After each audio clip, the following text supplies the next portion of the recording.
जय हिंद सभी स्टूडेंट को। स्वागत है क्लास 9 के सभी छात्रों का आज की क्लास में। प्यारे बच्चों, आज की क्लास में हम क्लास 9 के सोशल साइंस के वीवीआई क्वेश्चंस को याद करेंगे, जो आप सभी बच्चों के क्लास 9 के फाइनल एग्ज़ाम के लिए बहुत ही इम्पोर्टेंट है।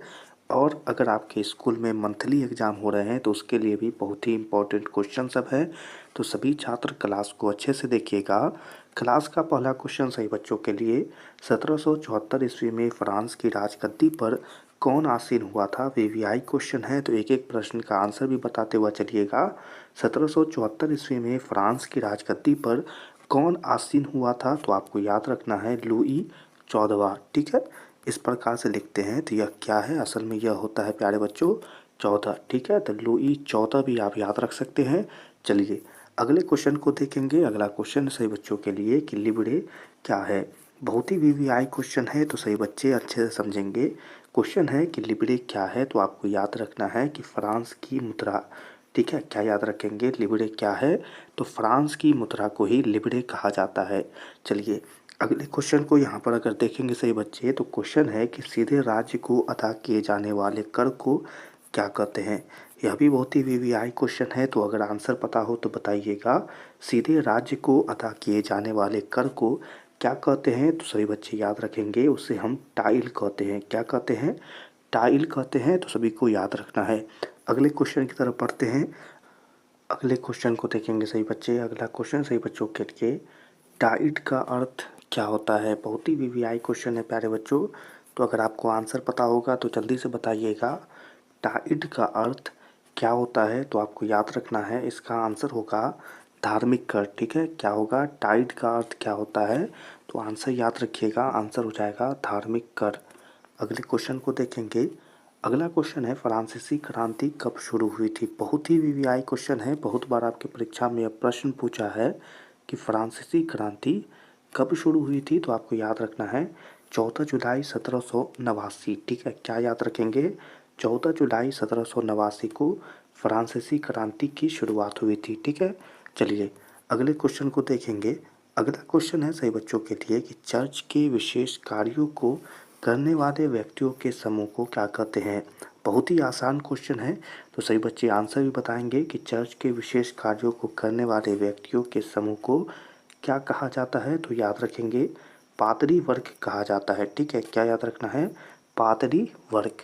चलिए अगला क्वेश्चन है सही बच्चों के लिए कि फ्रांसीसी क्रांति किस शहर में शुरुआत हुई थी? फ्रांसीसी क्रांति की शुरुआत किस शहर में हुई थी? तो याद रखना है इस क्वेश्चन के आंसर को कि इसकी शुरुआत पेरिस से हुई थी। ठीक है, कहाँ से हुई थी? तो याद रखना है, आंसर हो जाएगा पेरिस।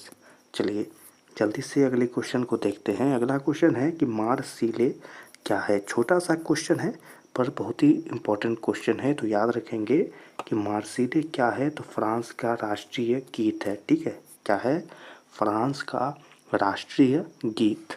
चलिए अगले क्वेश्चन को देख लेते हैं। छोटा सा क्वेश्चन है कि नेपोलियन बोनापार्ट कौन था? पर बहुत ही वीवीआई क्वेश्चन है कि नेपोलियन बोनापार्ट कौन था? तो आपको याद रखना है इस क्वेश्चन के आंसर को कि फ्रांस का सम्राट था। ठीक है, ये कौन था? तो फ्रांस का सम्राट था। तो सही बच्चों को याद रखना है।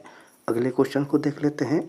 अगला क्वेश्चन है कि आतंक का राज्य किसने स्थापित किया था? वीवीआई क्वेश्चन है कि आतंक का राज्य किसने स्थापित किया था? तो याद रखना है रॉबेस्पियर। इस क्वेश्चन का आंसर हो जाएगा, क्या होगा? रॉबेस्पियर।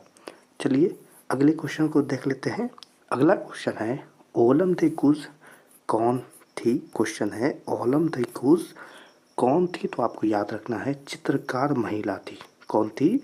चित्रकार महिला। चलिए अगले क्वेश्चन को देख लेते हैं। अगला क्वेश्चन है फ्रांसीसी कॉलोनियों में दास्ता कब समाप्त हो गई थी? क्वेश्चन है फ्रांसीसी कॉलोनियों में दास्ता कब समाप्त हो गई थी? तो आप याद रखना है 1848। क्या याद रखेंगे? 1848 आपको याद रखना है इस डेट को। चलिए अगले क्वेश्चन को देख लेते हैं। अगला क्वेश्चन है कि फ्रांस की राजधानी कौन है? देख लें, बहुत ही वीवीआई क्वेश्चन है कि फ्रांस की राजधानी कौन है? तो आपको याद रखना है पेरिस हो जाएगा इस क्वेश्चन का आंसर। तो याद रखिएगा आंसर क्या हो जाएगा? आंसर होगा पेरिस। चलिए अगले क्वेश्चन को देख लें। अगला क्वेश्चन है कि 1789 में फ्रांस में क्रांति किसके शासनकाल में हुई थी। ठीक है, यहाँ पर अगर पूरा सेंटेंस है तो किसके शासनकाल में हुई थी, तो इस क्वेश्चन का आंसर है लुई 16वां। और यही आंसर आपको याद भी रखना है, लुई 16वां। ठीक है, तो यही आपको याद रखना है, लुई 16वां। चलिए अगला क्वेश्चन है सही बच्चों के लिए कि टाउन हॉल के सामने क्या है, टाउन हॉल के सामने कितने लोग इकट्ठे हुए थे जिन्होंने जल सेना के गठन करने का निर्णय लिया था। तो इस क्वेश्चन का जो आंसर हो जाएगा वो हो जाएगा 7000। कितना हो जाएगा प्यारे बच्चों, आंसर हो जाएगा 7000। ठीक है, तो याद रखना है इस आंसर को।